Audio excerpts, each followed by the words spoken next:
Maybe one of the most common things we think about when we talk about great joy is that it's a fruit of the Spirit. And last time we talked about being clothed in joy. For some, that might be easier than others, choosing to wear joy daily, without it seeming contrived or hard or pretend. It seems that some people are just dispositioned to be joyful, doesn't it? Think about the most joyful person at your family gatherings or at work meetings. And by joyful, I mean pleasant in their conversation, at ease with life. They stand out. But joy can't be really worked up or even worn like clothing like we talked about without the Spirit. Joy is one of those mentioned in the list of the fruits of the Spirit. Joy. It's a work of His work inside us that produces joy. This relieves us because I'm thinking some of us, as we listened last time, thought, I don't have any bright colors. I don't know how to choose joy. I'm too tired and too comfortable in what I'm already wearing. That's why we need to realize that joy is the work of the Spirit without any striving on our part.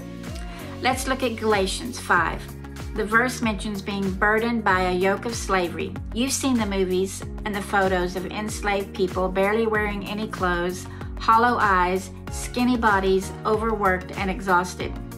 But you've also seen and heard the songs that emerge from those enslaved people as they sing for joy. It's absolutely inspiring. Where does that joy come from to sing while enslaved? Maybe it's some of what is written in verse 5, for through His Spirit we eagerly await by faith the righteousness for which we hope. So the Holy Spirit gives us hope that enables us to produce the fruit of joy. In verse 13, it says we're called to be free. So if we're living in chains, that's not the hope of our calling. And what are we free to do? Humbly love one another, love our neighbors as ourselves. But instead, these folks in Galatians were devouring each other in confusion and biting one another with words. But in verse 16, we're called to walk by the Spirit, not the flesh. Those two are always in conflict with each other on a daily basis, and we have this choice of what to wear, what fruit to bear, and that choice is led by the Spirit that calls us to humility and love.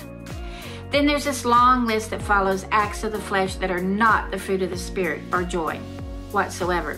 Sexual immorality, impurity and debauchery, idolatry and witchcraft, hatred, discord, jealousy, fits of rage, selfish ambition, dissensions, factions and envy, drunkenness and orgies. Yikes. It says these are obviously not works of the Spirit, but of the flesh, and they're at enmity with God. Then comes the list of the fruits of the Spirit, including joy. Joy comes as we submit to the Spirit, not in some weirdly spiritual manner that brings us a momentary high, but rather in humility and love that shows up in the way we treat others. Joy is a fruit of the Spirit, and the fruit of the Spirit happens as we put to death our fleshly rage and self-ambition and impurities and submit to Him. So in the next chapter, it goes on to say that a person reaps what they sow, and if we sow to the flesh, we'll reap fleshly things like in that list I just read. But if we sow to the Spirit, the things like joy and the way we sow good by doing good to others, not becoming weary in well-doing, doing good to all others, then joy produces or is produced in our fruit tree. Arguing and dissension and strife are not fruits of the Spirit. In fact, those mean nothing. What counts is the new creation we read. Peace and mercy are a prelude to the fruit of the Spirit called joy. And that chapter ends with this quote, "From now on, let no one cause me trouble." Have you ever thought of peace and mercy and grace toward others being a prelude to the joy that comes from walking in the Spirit? Sometimes we get lost in seeking the Spirit nature of God and all of its manifestations like healing and words and prophecies, which are fine in their place. But seeking to honor others by loving them with humble hearts is a fruit of the Spirit that we often overlook as we look over it to see higher things. The higher thing we need to see is to lower ourselves by serving others, and in doing so we serve Christ. And we serve Christ out of thanksgiving for what He's done for us, the baseline of the gospel message. He died to save us from death and sin, and we gladly serve others, and then guess what? The fruit of joy emerges.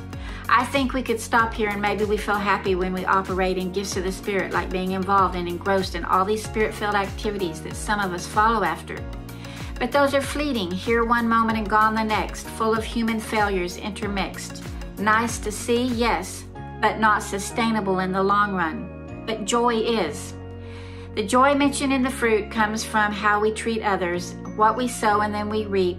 We sow in tears and giving and hard labor as we seek to serve others with a humble heart, and the harvest comes in buckets of joy that overtake us and cover us for eternity. We're getting closer and closer to great joy.